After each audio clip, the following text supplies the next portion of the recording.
Hey everybody, this is Keisha Lacey with a random horror show coming straight up out of these crazy, spooky, macabre, and murderous, like nightmarish hell of the Piney Woods, better known as East Texas. And thank you all for joining me with this wonderful horror chat. And I have a special guest chopping it off, but he's not losing his head or getting his eyeball like knocked out or losing his fingers with yours truly, the wonderful actor. And he's been in so many like films like Vic Effects, which is coming up, Evil Lurks, and so many, even like Peppermaster, Doktor Death, the one and only Bill D. Russell. Hello, Uh, Bill. How you doing? I'm very good and very happy to be here and love your beautiful smiling face. Thank you. Can't ask for better on a Sunday, especially both my football teams won. Um, so that was great, but then I get to top it off by talking to you. So that's like a dozen cherries on the top of the Sunday. Thank you. I appreciate that compliment. And who is your favorite football team? I was born and grew up in Wisconsin, so I will always be a Packer backer. And they just barely beat the Chicago Bears today. So of course that's a rivalry that goes way back. Wow, yeah, I remember all that. I'm not, I'm from Texas, Right. it's Cowboys like Okay. state, but and Texans too. But I don't follow football. But I get it. I get the whole football thing, but yeah, I do remember the whole back in the 80s of like the Bears and the Packers and Oh yeah. go Bears. Right. That whole I remember. that Super Bowl shuffle. Uh, do you remember that? You can't be I old still, enough to remember that, but you've are you aware of it at least? yes, That I was like am that was aware of like that. the big deal when the Bears were in the Super Bowl, The Bears, the Bears. right? Yeah, what's his name? Patrick Mahone is actually from East Texas. He's I'm aware of that. Yeah, from he's yeah, he's from a amazing. yeah, he's from a town called White House. And I'm about 25 minutes away from White House. Oh, okay. And his family actually live in the next community where I live at. So his mother is a Martin, and I went to school with a lot of Martins, and so it's Ah, like I was like, what? I was like, that's really fascinating right there. You have a good old East Texas boy, playing it for the Kansas City Chiefs. So yeah, I thought that yeah, was very amazing. yeah. Yeah, so let's go ahead and Bill, introduce yourself to my audience, my peeps, my ghouls, my ghostesses, and my like creepy crawly like haters out there. Right. Introduce All yourself. to- all of the above. Hi, I'm Bill D. Russell. I've been involved in theater and on camera acting off and on for well the first theater I did in Chicago, so outside of like high school and college, I was in a Second City children's show, and that was in 1983. So Mhm. what's that, 40 years? I hate to admit it. Oh, hold on. I was in kindergarten in Yeah, 1983. yeah. So that's how long I've uh and that was like sketch comedy. So I did improv and Mhm. sketch comedy in Chicago for several years. Then got into doing commercial work in the 90s. Uh, the one people remember me for is I did a commercial for Blockbuster Video. Their The Perfect Store, which is sort of their iconic commercial. It was featured in the Last Blockbuster documentary. It shows up Mhm. in the weirdest of places. There's Recently, a documentary about Gary Coleman came out, and one of the people who figures into his story used to work at a video store, so they show part of the commercial in this movie. Has nothing to do with Gary Coleman, but it's like, oh my god, it's just you never know where it shows up. Wow. I do remember the Blockbuster commercials, and I do remember that commercial. So Yeah, I play. There's when, like a family, and then the Blockbuster store comes up around them, and I'm the dad. yes, I'm the I dad with the remember family. that. Yeah, It's like I'm talking to the Blockbuster guy. right. That is freaking awesome right there. So you did mention Second City Improv Olympics that you started at sketch comedy, and everybody who is not just a big nerd about Second City, this is like where you have the greats that come from started Saturday Night Live. Hmm. And I was just, just reading up on you and stuff. I was like, what? Second City, you did like sketch and improv? I mean, I that's was I so was wild, but I never love. I was never part of what they call their main stage cast. Mhm. Mhm. But I've done various shows at the theater. Uh, But it's still cool Going though. back to like the mid '90s when it was just Mhm. the main stage, and the ETC space was, I don't know if you read about that, was sort of like they decided they wanted to do shows that weren't geared toward tourists, Mhm. do things that were more intelligent. So they kind of started this offshoot called Second City ETC, Mhm. and that was sort of like behind the main theater. So Mhm. that's where I started doing some shows back in, God, like the '93, I think, was the first show I did there. Mhm. Okay, okay. And you also mentioned you had theater experience also. So I did do the theater thing back in college because I was like a band nerd. And theater really like opened my mind up to a lot of things. And also I was like, wow, this is like really hard because I had to learn how to pronounce like with the phonetics of a lot of the dialogue, to building sets, theater makeup, which I was really good at, is theater makeup. So like I you bet do you have were. like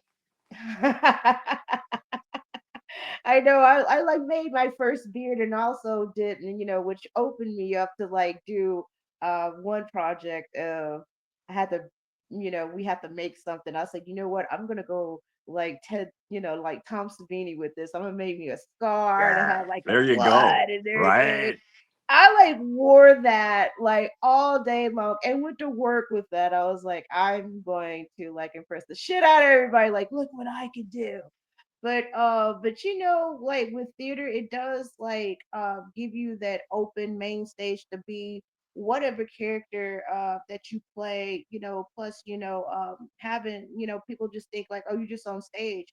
There's like so much with it. And Mhm. how would you like tell people about like how, the whole mechanism, the whole schematics, the foundation of like acting and things like that, because you've been in movies, you've been in a Wow, commercial, yes, you've and been in a so I lot of know the stuff. answer to that question. You make it sound like I'm the guru of theater. Um, I, Honestly, I'd say that's.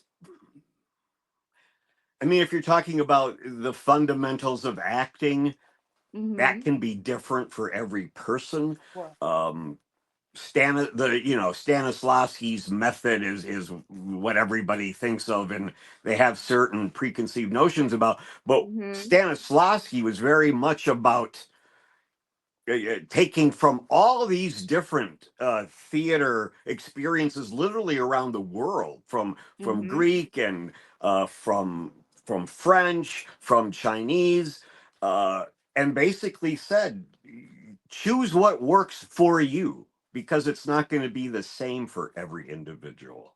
So that's part of Exactly. like what getting experience and studying can do, is expose you to those other things.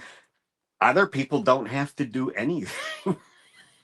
I mean, acting, basically acting is just being yourself under imaginary circumstances. Mm-hmm. Um, and it's not easy for some. When you think I'm acting, you go into this different mode of thinking, Mm-hmm. like where you're pretending. Mm-hmm. And it's going to come across that way, and it will work for some things. Sketch Mm-hmm. comedy and sitcoms are fine, but for realistic acting, and this is something that I it took me a while to do, is to learn how to shed that I'm pretending and let Mm-hmm. it really just be me. Okay. So when I stopped pretending, that's when I moved from comedy uh, to just being me in horror. Yes, and I'm gonna get to that right there. So, what was that switch to horror? Because I seen Before you. we move too far away from the talk about improv and theater, I just wanted Uh-huh. to interject because this is something that I've been noticing over the last several years Mm-hmm. is the impact of the horror genre on Mm-hmm. improv and theater. There's a lot of shows. Otherworld Theater in Chicago does a pre-written show. The Annoyance Theater has been doing something called splatter theater since actually when because that grew out of the original Improv Olympics, so Mm-hmm. that would have been the late '80s, and Okay. it's evolved over the years, but every year they do this show that's developed through improvisation called splatter theater. There's a group in Los Angeles called Stage Fright Theater that again does horror related things. It's just impressive to me to see how much improv and theater has moved into that realm. Yeah. So for people who are like, oh, I don't want to hear about comedy, just there is a large horror impact on improv and theater right now, and Yeah. it's fun because you can, there are a lot of troops that will do improvised horror movies, so the audience gets to suggest what's going to happen, and they create that on stage, and it's pretty impressive. Oh, that is pretty impressive Yeah. right there. But like, what was your switch to horror? And also, when I watched you in Chris Shern film Evil Lurks, Hmm. your character,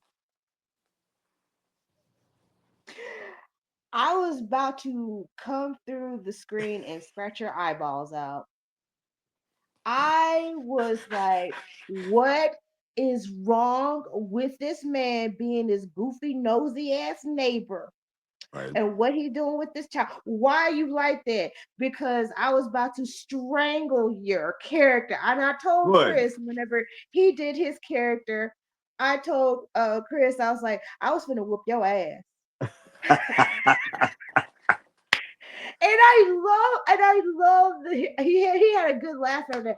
But I love like how you know speak besides him of how much that when y'all played your part in Evil Lurks that I had so much of an emotional reaction because I'm paying attention to not only his character being the shush man and his crazy Right, stuff like I said I was right. going to box you, and then you come in and I'm like I'm ready to bust him up too.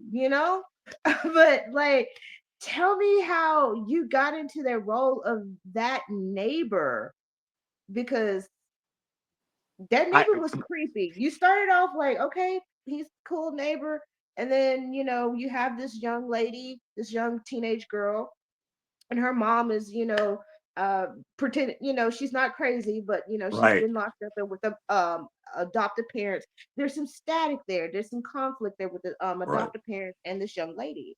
So you come in and I'm just like, okay, let's see what's going to happen. How did you prepare for that role? I just I grew up as an awkward person, so I just kind of channeled that awkwardness of I don't really know how to talk to a girl. And at my age, I Mhm. still don't know how to talk to a teenage neighbor that I shouldn't have any interest in. Um, Exactly. and that was what Chris has said that he liked is everybody else who auditioned for it was, well, kind of like uh, a stereotypical creep, and I'm the one who brought in something a little different. Yeah. Um, yeah, more subtle creepy things like at one. I don't know if you catch it, but when I'm the first time I'm talking to her in her yard, um, I'm looking at her and I lick my lips. Yeah, I seen that. I seen that. I seen that shit, and I I was was like, like, that can't be anything creepier than if I do that. I had And I my eye remember with that. when we were screening the film, there was someone Hmm. sitting in the audience behind me, and I heard her go, "Oh no, that girl's only 13. You leave her alone." And I turned around and I said, that's me. And she goes, "Oh, I know." Like, I better get out of here. She's going to hold me responsible for that. And you played a damn good character Thank you. in the Thank film. You did, and your character was just that lip. I was like, you know what? I'm gonna come through and I'm gonna you. bust him upside his head. You don't. I mean, and I love That is how such a compliment. That is such a it compliment. it was you. I was. It was like that mode, that vibe, that everything right there because that interaction with you and the young girl, you just like took that whole scene and you just made it so uncomfortable, very uncomfortable, even though she was not paying attention and she was telling you to go somewhere. But but like when you licked your lips, she didn't even notice you did that. Right. And to me, like as thinking about me as a teenage girl, and some older neighbor come trying to talk to me after I had a big old blowout powwow with my adopted parents. And I would be telling you to get the hell away, but I actually be looking at you crazy and stuff, be like, you Right? need to go on somewhere. I would have been noticing you and I would have told you to get the hell on out. Yeah. Like, leave me alone. But then, it got real crazy when she came over to the house. If anybody has not watched Evil Lurks, please go see it. It's on Tubi. So they're having a campaign where you can help out with Vic Effects and stuff. Do get the DVD. It's wonderful. I got it. It's $25. It helps like out with everything with Vic Effects. And like y'all go Yeah. see Vic Effects. I mean not Vic Effects, I'm sorry. Evil Lurks. It's really great. It's a Yeah, really good movie. anyone watching who doesn't know, Vic Effects is the next film being That's made it. by Chris Shern of Evil I'm Lurks. still And stuck on that. I'm still stuck on Vic Effects, but let's talk about Vic Effects anyways, because I keep yes, popping in to mention it. So like what character are you playing in Vic Effects? I play a character named Milo Kemp, uh, Mm-hmm. and I'm a notorious horror movie director, like maybe Wes Craven or John Carpenter, something along Mm-hmm. that line. Um, and one of the things that stands out about my films are the sound effects Mm-hmm. that are designed not only to make the audience uncomfortable, but even to the point of like Pavlovian condition. We're going to make you so scared every time an elevator bell rings that for the rest of your life, you will be scared every time an elevator, that sort of thing. Um, Mm-hmm.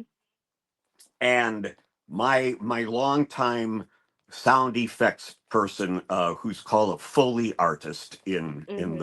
in the filmmaking business, has passed away. So I approach a young woman who's up and coming and making a name for herself as a sound effects artist, and I ask her to complete this film for me. And as the movie progresses, she actually works on several films. So you see small portions of these different films, and they're all different genres, from slasher to folk horror. And then at some point, reality and the fantasy that she's creating begins to blur. Ooh. So I call it a horror movie about the making of horror movies for the people who love horror movies. Because That's a good it's way. going to, not only is it going to cover different genres, but then it in itself it's a horror movie. And a lot of the scenes, I love what Chris has done. A lot of the scenes are homages to other films. Um, Mm-hmm. a lot either inspired by or almost, a direct, not duplicate, but you can definitely say, "Oh, I know what that is based on," which I love. I just um, he's really a filmmaker because he understands everything, the cinematography, and um, it's not just point the camera and shoot and move on to the next scene. Right. I Not had not Dan. that Yeah. that's bad. Some people, that's their filmmaking, and if you enjoy that, that's fine. I really like this one. Shoot.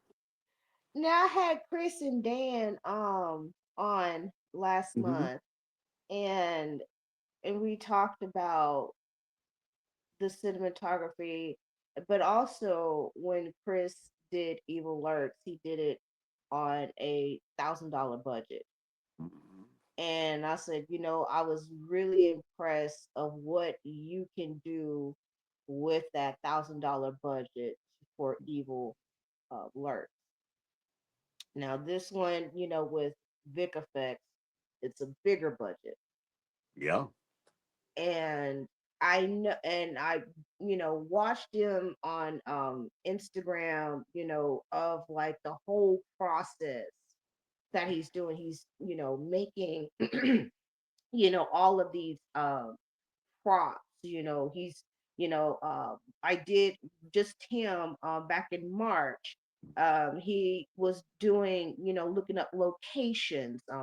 There's a lot to it that he is doing, and I'm so glad that Dan, Michael Jesrick, and the other, and others, and even you are like literally like a big, huge like family with this production of Vic Effects, and he's looking forward to literally put this in a theater, to show, to the screen and stuff. And I was like, I support that wholeheartedly because Oh, I we're see his definitely going to vision. have it screened some places. Yeah, I see his vision and stuff, and I seen the vision with Evil Lurks, and then this one right here. I was like, yes, like I want so much success with this with this film, because I want to, because I'm going to watch it no matter what. So like, you working with like all of the gang as a family, like how for y'all being on the set and things like that, like how's the camaraderie with everyone, since you are one of the characters, one of the main characters of I've this film. Yeah, I've gotten along with pretty much everyone. Um, we all love what we're doing. Hmm. Certainly for Evil Lurks, we didn't do it for the money. Right. It was the chance to be part of a project that we knew would look good and would make us look good. Uh, Hmm. but that's where you kind of develop. It's really difficult to work on a film and not have that feeling by the time you're done of being a family. Hmm. Um, and it's oftentimes hard if you've been on a film for a period of time. You get to that end, and it's like, oh my god, we have to stay in touch. And of course, no one does, but you develop that feeling. It feels like, oh, how can I live without these people? Because you're working on the same thing every day. You're all working toward the same goal. You're eating Hmm. together. you know. So yeah, I we developed that sort of bond. So myself, Chris Shern, Amanda Winston worked on Evil Lurks as well as is going to be in Vic Effects. So Mhm. I love it because you get to know how the other people work. Mhm. So it's every time you work on a film together, Mhm. you become more and more comfortable, like you're really interacting and not just saying lines at each other. You really do develop a personal bond. Um, and I know if I do one thing, uh, I know how Amanda probably will react to that, and Mhm. vice versa. She knows how to maybe get something out of me. So that's the thing that works well. And working with someone like Chris, who is writing and directing as well as performing in the movie. Uh, Mhm. he likes me, so as he's making further projects, he writes roles for me, Mhm. and I couldn't ask for more than that. That that's very sweet because it he made it like much comfortable for you because he wrote a role for you. And Right. I feel that is like the most enduring and most, you know, uh, amazing feeling because you're not just, oh, I gotta like hold like audition for this role. He's like, no, I have you in mind, Bill. Yeah, oh This yeah, is for you. it's a complete difference, in Hmm. approaching a role. That is And awesome I've right gotten I say that, I was going to say I've gotten so many roles where I got the role because the first choice somehow didn't work out, and that includes Evil Lurks. there. Hmm. The original person playing, I forget what happened, he had to drop out, and that's when I got cast as Rich.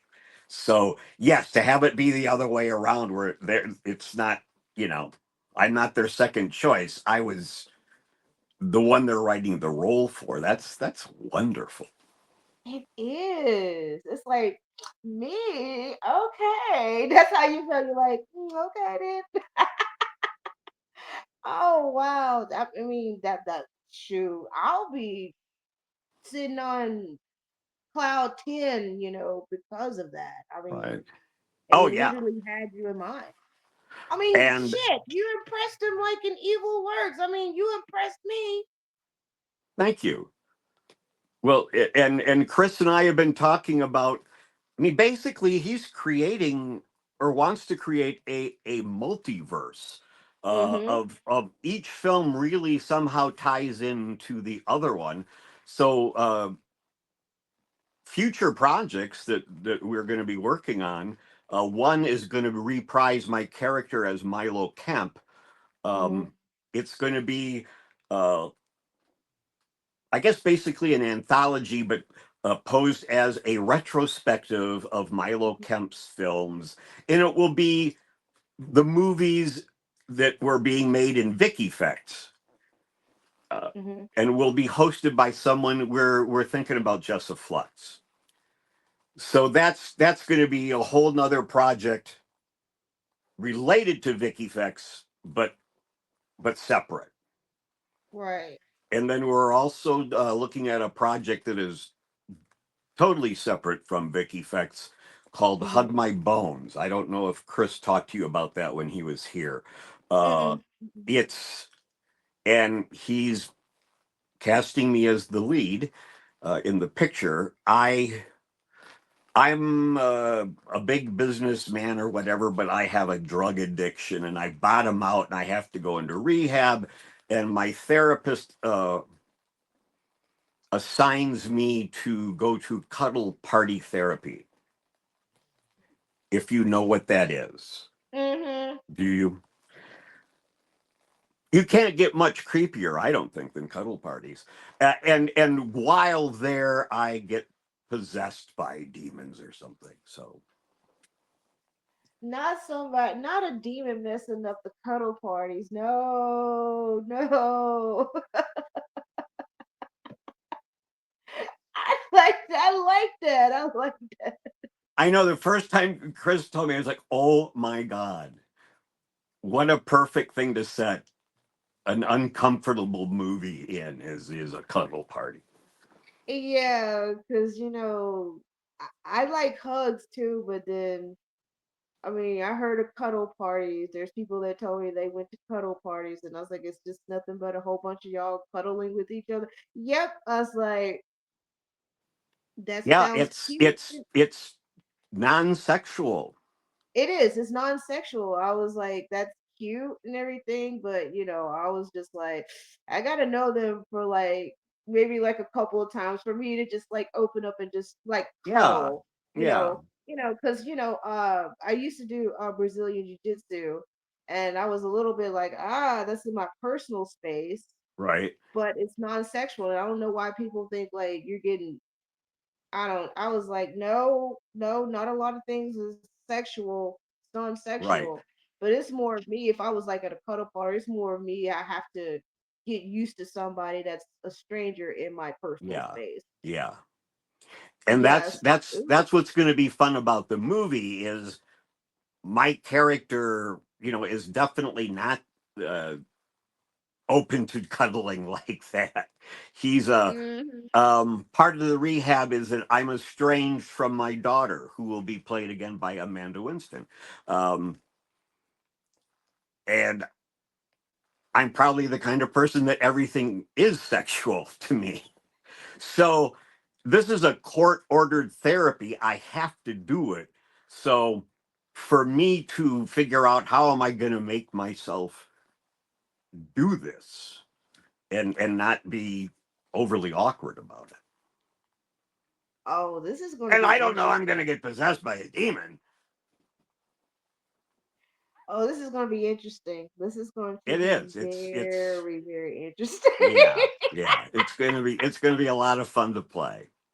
And hopefully a Oh lot of god, fun to watch when we're done. it really is. I can just see your character like, uh, ooh. Right? It's like, yeah, I just hugged you. Ugh. Baseball bat. Right?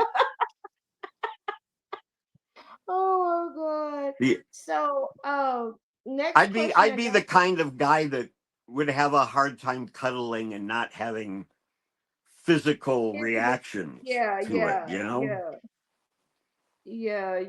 I could My just see love your character. language is touch.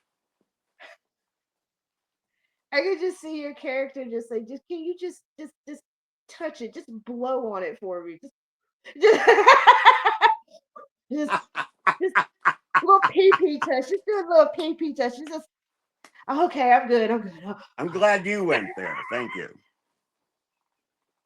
But my next question is what is, since you made that big wonderful switch to our side of horror, what is horror to you?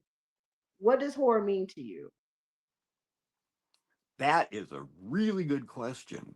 Uh, I, grew up on Hammer and Universal. Um, on watching on TV on the late night show, and this was, of course, before there was cable TV or any kind of recording devices. You just, if you caught a movie on TV, you were lucky.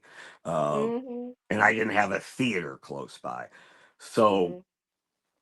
thankfully, a lot of the local, well, there weren't that many local stations, but they tended at back in my day, after the news, there was the Tonight Show with Johnny Carson, and that was pretty much it. No other networks had programming, so Mm-hmm. they showed old movies, and fortunately, they showed a lot of movies that were, like I said, the Hammer and Universal type of thing. So I grew up on monsters. Uh, so it took me a while to adjust to the idea of slashers because I was like, Mm-hmm.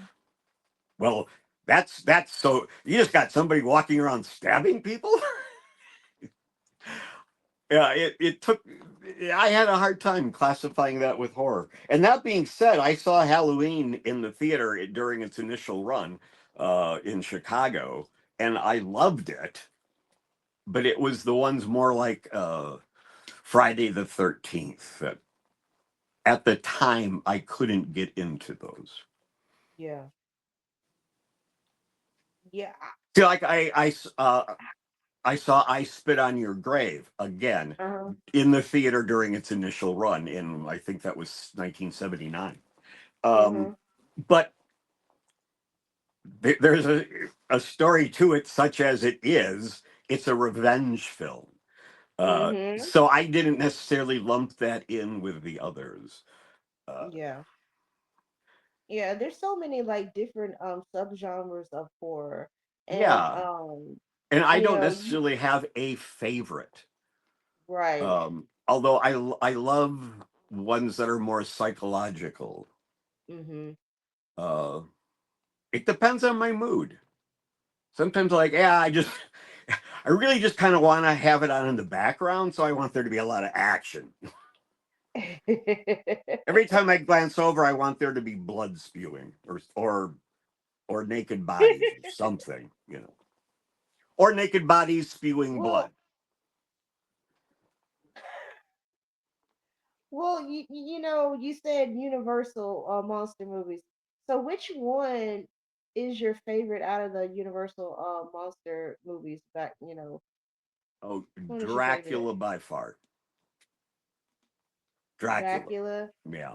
Uh, The first time I ever did mine. any kind of makeup for Halloween, when I was in high Uh-huh. school, that's what I did, and I used the famous Monsters of the Filmland magazine had come out with a special issue on makeup special effects. So I talked my English teacher, who was also the drama coach, into using that and doing the makeup for me. So I looked pretty good. Okay. Mine is Frankenstein and the Bride of Frankenstein. Oh God. And and another one that took me like by surprise that I love is the Invisible Man. Mm, And he's not supernatural, he is human, right. That is a nihilistic, destructive, all of that. Yeah, I can definitely see that. And Oh, but oh, that's not a character that immediately comes to my mind. And it mm-hmm, should, because you're absolutely correct about it. mm-hmm. Even though he, because I mean, because he wasn't like a. I mean, I've never seen the original Invisible Man, and I watched it, and I immediately fell in love with him, just the same as I fell in love with Frankenstein. Right. Frankenstein, he's always going to be that number one OG for me. But it's Right. just the Invisible Man. He was such a menace. He was so good, and we have like Bela Lugosi, uh, all the actors that we could think of, Lon Chaney Jr., we Mhm. can like just pop off, but nobody really just give like flowers to like Claude Rains for playing the Invisible Man. Right. And he did a fabulous job. I mean, he was so menacing. I was eating it up. I was eating it up and cackling with him. Right. And there was nothing supernatural about it. It was Mm-mm. science, Mhm. Yeah. which, but then you just dig deeper. Was he already a monster inside and just had to, you know, Right. pull that out, because when he came invisible, oh, it's like so many nuances and layers with that character. And of course, it's written by H.G. Wells too. Was it Right. H.G. Wells? Yeah, H.G. Wells. Yeah, I think so. Yeah. yeah, yeah, yeah. Or And I someone. I love It was that somebody. you think that of it. That makes me so happy that you have that. insight to it, and it has that effect on you. Because those Oh, movies is like people forget they know they exist, but nobody actually watches them, let alone appreciates them. So I appreciate the Invisible Man. I was like, we got to show some love to this. We got to show some love to him. absolutely, I mean, absolutely, I mean, he can be in the room with you and you don't even know. I mean, you can see like, Dracula comes in like a mist, and he comes at right. night. I'm gonna have to get the blood. Mhm. All of that. All these creatures that we see, but we never see the Invisible Man, and you Uh-uh. never know when he's gonna strike, and that's scary. The worst evil is unseen. It really is, and he be lurking. So I got some questions for you. This is like my trivia round of, Fire away. what I do, because it's random, it's silly, but some of it is really good. If you don't know, it's not like you're gonna win any points or anything else like that. But hey, just thank you for participating with You'll be me. surprised by my ignorance. All right. I'm gonna go ahead and fire away. All right. First question. When was the Blockbuster business established? What year was the Blockbuster business established? What year? Boy, that was not at all the question I was expecting. Um, Give me a moment. Uh, 1983. Actually, 1985. Ah, I was That's all right. Shoot. It's okay. I was We guessing. okay. It's all right. All right. I wasn't really that far. I was only 2 years off. You was just 2 years away, off. That's okay. Mm. That's okay. So, second question and everything. This is gonna be horror, but you're gonna have to name the actor. Okay. Okay. In the film by Brian De Palma, 1976 Carrie, the main character in this film, what is her name and where is she from?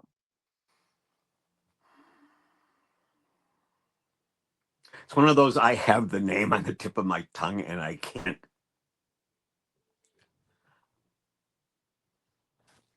Sissy Spacek,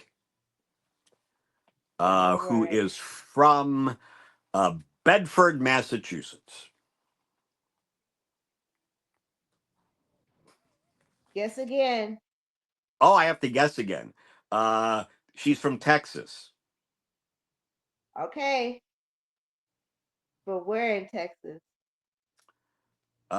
It don't Uh, have to be the city. Dallas.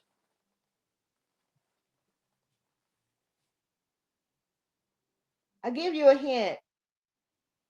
Your host is actually from the area she's Yeah, from. I had a And I feeling that was the case, and now I'm trying to remember what that was. and I mentioned I it figured that's earlier. where you were going. I don't remember where you said it was. I'm so sorry. It's okay, it's okay. She is from East Texas. Okay. Yeah, she's from East Texas. Quitman, Texas is where she's from. Ah, gotcha.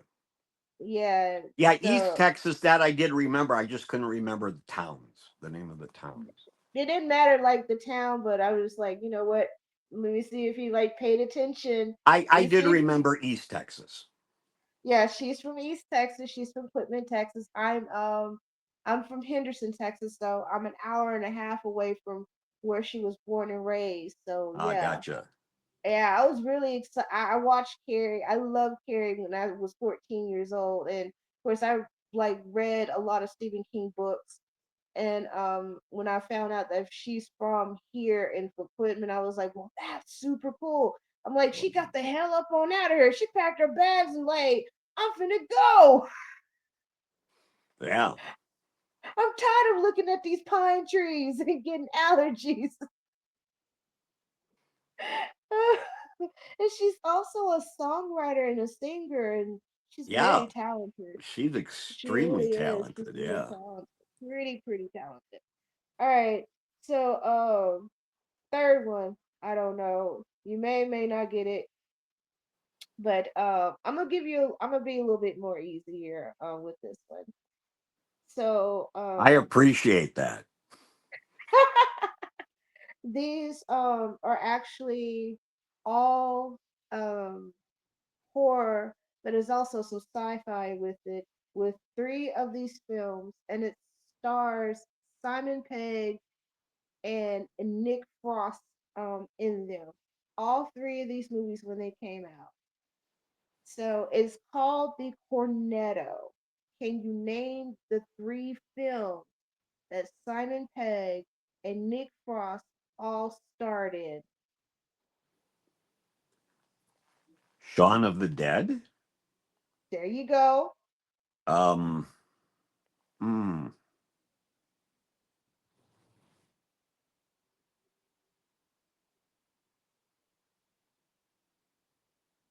I'm blanking on the titles.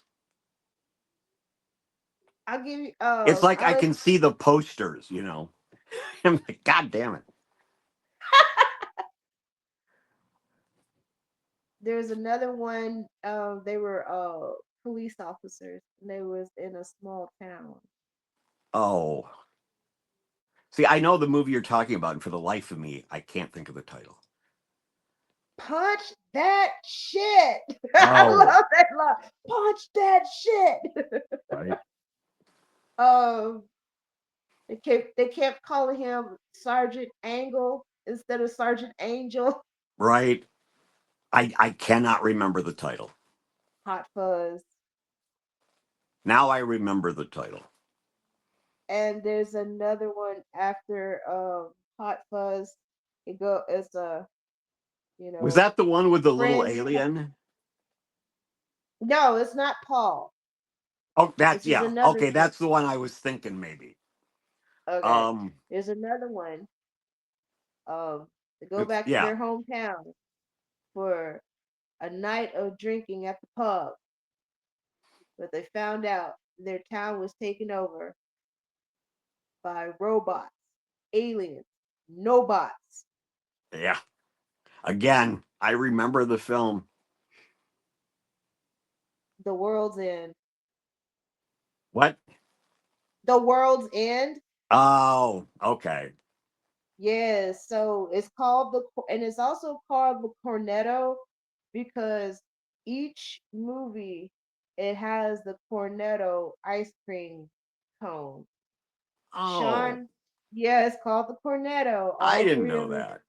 Yeah, it's called the Interesting. Cornetto. It's called Sean when he goes into the store after everything goes Right. haywire and everything. Everybody's a zombie. He goes and eats a cornetto. You also see Nick Frost's character eat a cornetto.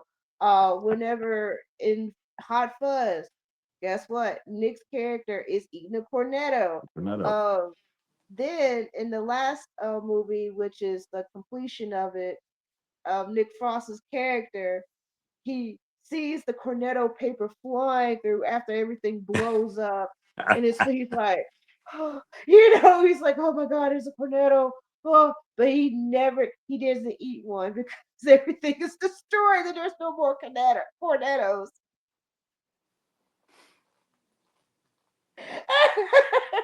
So it's called the Cornetto. So Yeah. I own all three of those movies. Those are some great movies though. Yeah, I don't know that I've ever seen the last one like all the way through. I need to do that. Yeah, it's really good. It's like that very hoary, quiet sci-fi, Right. with it. It's a trip. It really is. It has a lot of heart with it, but I love how Nick Frost's character he's going through a divorce. He's like, I just punched my wedding ring out of a woman's Tommy. I'm trying to say, Right. everything is going haywire. It became like a dystopian, but it has like a lot of funny moments in the film.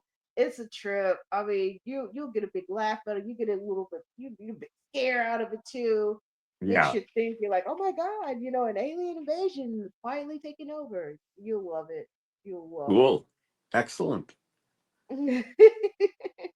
So, like, Bill, Yeah. is there anything else, like, other than, you working on Vic Effects? Is there any other different projects or anything that you're doing that's new or coming up or Well, a few anything things you that just should be have work coming with it? are going to be coming out. One is an anthology called Six Pack of Terror, and I'm in Ooh. one of the segments called Soul Sucker. So we're hoping that that's ready to start streaming before the end of the year, but we don't have a definite date yet. Um, they're doing post production on a film called Field of Screams Mm-hmm. that I worked on in Colorado. We shot back in May, uh, Mm-hmm. and I play like an Appalachian witch who has uh, created a living scarecrow, sort of to be my companion on. Uh, Otherwise, I live alone on this ranch. And but then I die, and what happens when the scarecrow's master is no longer around? Uh, so that's that film. Should be coming out soon. And then I have a few things lined up to shoot in next year. Hey, look at you. You're just busy, busy, busy, busy, busy body. Love Brian, it. Love it. So, which is, if you can tell me, what is your favorite horror film? You don't have to. I know there's like some people like I don't know, but just pick one. Which one is your go-to whenever you I have sit to down say and relax the and watch a original movie? Halloween. 78, John Carpenter. Yeah. I feel that 78 was a really great time for a lot of good stuff. I mean, you had Halloween that came out.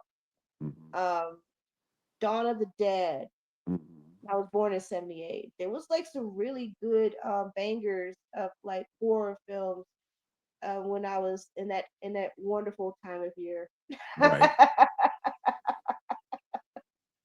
And I mean I met Tom Savini and I was gobsmacked. I couldn't even How could you talk. I not couldn't be? even I mean I couldn't even form words. The only thing I said to him was, wow, my heart is beating so fast.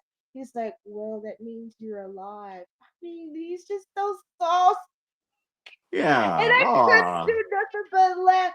Like, you're alive. that's a very cool story.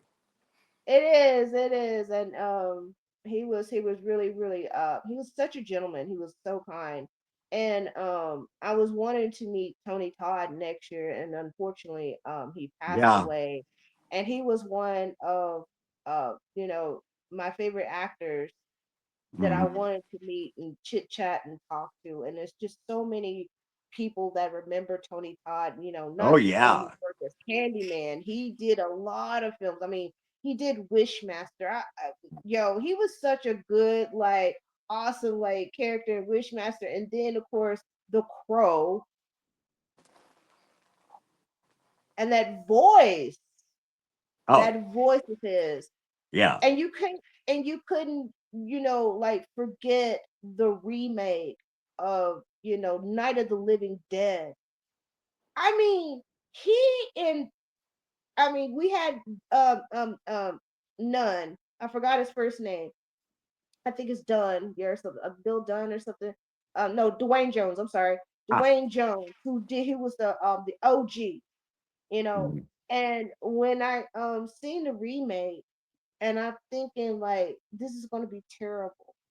No, it was not, because it was like the spirit of Dwayne Jones, like that Tony Todd says, I'm paying all my like love and respect of how Dwayne Jones did. Right.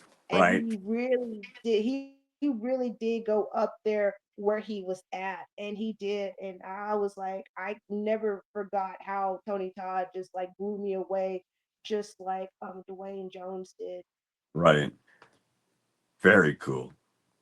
Mm-hmm. Yeah, I Very remember cool. when that original one came out, and there was even controversy about him being black, and what were Mm-hmm. the connotations of him being to the end and still getting killed. And I just remember it was. I mean, I was relatively young at the time, but I definitely remember it being, you know, in the media. It I didn't even know that when I read all about, George Romeo, and that was made in the 60s, Yeah. civil rights Mm-hmm. going on. And and it just took me back to memories of finding this mysterious VHS tape, at my grandmother and grandfather's house, popped it in, boom, Night of the Living Dead. They're going to get you, Barbara. And then when you see the main character, who is a black man, Right.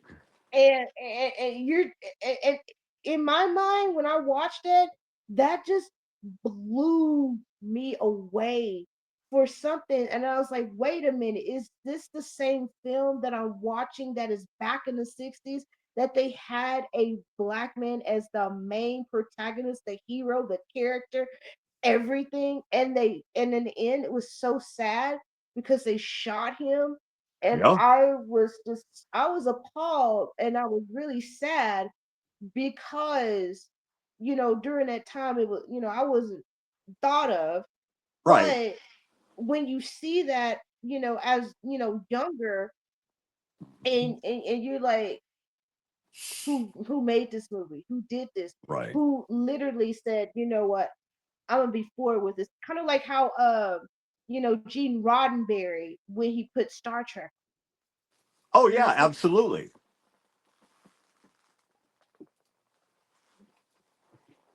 So when I watched it, I was like, just yes, yes, yes. And then at the end, but it just has like so many layers. Even though there's like people, zombies eating bugs off of the trees, and Right. and all of that, he was literally trying to make sure that everybody in the house, including Barbara, he slapped the crap out of Barbara to get it together, girl.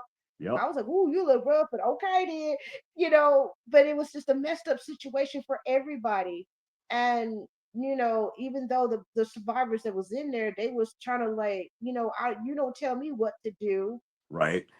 and he's basically like saying, look, I have saved y'all lives, and you need somebody that is a strong leader to make sure that everybody is safe and we can make Right. it out of here alive. They just didn't want to listen to him,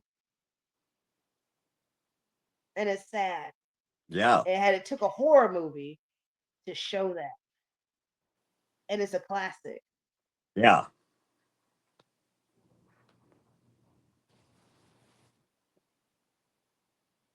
That took a lot of balls for George Romeo to do that too. Yeah. Well, like I said, I remember how controversial it was when it came out. Even Reader's Digest. I remember reading an article in Hmm. Reader's Digest of all places that was addressing that. What are the racial implications of this Yeah, movie? I looked at it as where, hey, this is like a situation that is beyond our control. Right. We need to set whatever, how your punk ass feelings aside, because we're trying to survive. Yep. That was the whole main thing. But humans just be humaning. Yes. I like that. Humans just be humaning. Humans be humaning. I was like, I just like, I don't understand y'all, but okay. I was like, I'm human too, but I think I'm part Vulcan or something, because I just like, I don't understand. Right. I don't want. Where's the logic? I'm like, where's the logic? You're not being rational. You're being irrational. Where's the logic in this? No, dismissed. Right. Oh, thank you so much, Bill, for just Oh, joining my me and pleasure. chopping it up Thank you for and asking not, me to be a guest. huh? Thank you for asking me to be a guest. Oh, you're welcome. You're welcome. I know it's been like what was like 10,000 years. I was like, all right, that's like let's go ahead and do this. And then some things happened, and I was like, Right. all Yeah. right, we got to get it together. We got to get it together. So yes, I love it. I love it that you just came on the Random Horror Show. You just made my Sunday, and it's Oh, well, raining good. out here, which we need the rain because Well, good. Good for you. it's been hot. It was hot in October. It was hot in October, so we Right. need the rain in November. So Yeah, you do. love that right there. So Bill, go ahead and take it away. You're welcome. Bill, go ahead and take it away of letting everybody where they can find you, your socials and everything else. Uh, I'm at sign Bill X Russell on Instagram and on TikTok. At sign Russell CHT on Facebook. Um, and I'm on. I have a link tree on my Instagram, so that would show you all my other socials. If you are so interested, I already follow you. right?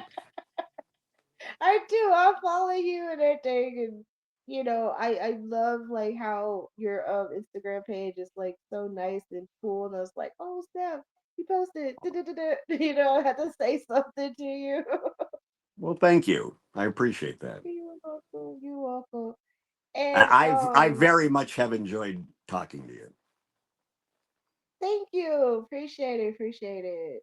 Even though I'm just a little bit, still a little sleepy, but hey, it Hey, was all worth it on this wonderful, wonderful Sunday. yes,